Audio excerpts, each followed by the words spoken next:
going to begin our derivative section by discussing the average rate of change, which is a topic that you've actually talked about back in algebra class. We're just going to kind of refresh everything. But before we even get to average rate of change, let's talk about average velocity. So you see on the worksheet in front of you, the note sheet, that you're taking a trip from Boston to New York. We're going to see a Yankees game down at Yankee Stadium. All right, so it's a 4-hour trip. It's going to take about 220 miles to get from our place down to New York Stadium in the Bronx there. And we're looking to find the average velocity of the car. So remember, velocity can be positive or negative, whether we're moving forward, backwards, up or down. Velocity takes direction into account. Speed is always positive, but if we're moving backwards or if we're moving down, then we're going to have a negative velocity, even though the number, whether 300 or 55, whatever happens to be, is going to be the same as it would for speed. Just speed is always positive.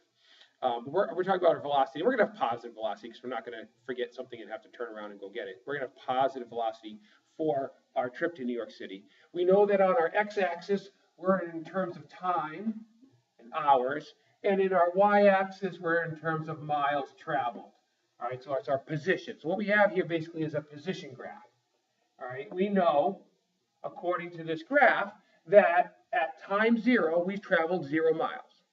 And at 1 hour, we are 60 miles away from our hometown. At 2-hour mark, we are 130 miles away from our hometown. At the 3-hour mark, 180. And then finally, at the 4-hour mark, we're in New York City. We are 220 miles away from where we started. So we have our position graph right here. We're interested in what's the average velocity for our whole trip. So we're looking down at question at part D there. Okay, what's the vehicle's average velocity over the course of the entire trip?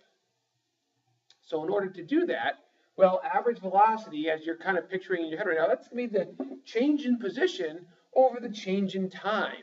All right, if we figure out how far we traveled and how long it took us to travel, then we have our average velocity. Doesn't mean we're going that speed for that velocity for the entire trip or at every single point of that trip, but on average, over the course of the entire trip, that was our velocity. Right? So let's look at this. How many miles did we travel? 220, yes. How many hours did it take us to travel those 220 miles? Exactly, 4. So if we're looking for our average velocity, it's going to be 220 miles over 4 hours. Okay, and if we simplify that, we see that we have 55 miles per hour, or MP. We'll do it the old-fashioned way, MPH there. Our average speed for this trip was 55 miles per hour, average velocity. Okay, and that's great. Let's do it again.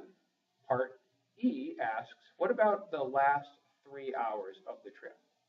Okay, so the last 3 hours of the trip, obviously that's a 3-hour change in time, so that we know for the last 3 hours that we're going to divide by 3. Question is, what should be in the numerator? Well, how many miles did we travel during the last 3 hours of the trip? Well, after 1 hour, we had already traveled 60 miles. After 4 hours, we had traveled 220. So in between, seems like we have traveled 160 miles. So we have 160 miles. This is our last 3 hours. This was the entire trip.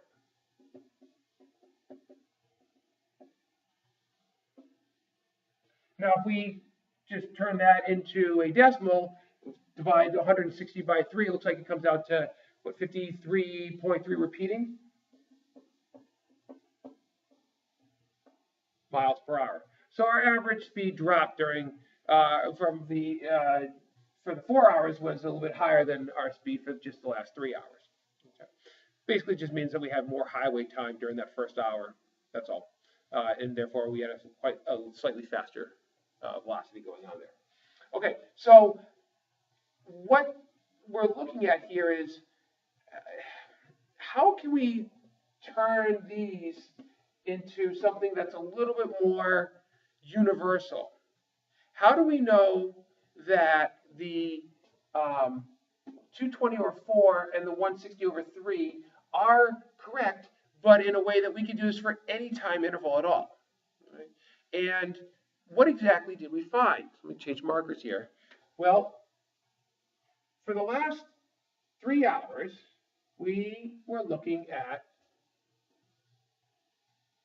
that line right there. That's the last 3 hours. For the entire trip, let me change colors again, we were looking at that blue line right there. And specifically, we were looking at a certain characteristic of the blue and purple lines. We were looking at their slopes, right? And if you think about it, go back to the average velocity. It was change in position over change in time. Well, where's position on our graph? It's the y-axis. Time is our x-axis. So this average velocity, even though it's change in position over change in time, is actually the change in y over the change in x. And that change in y over change in x, you've been doing that forever. That's slope. Okay, we found the slope of the blue line first, and then we found the slope of the purple line second.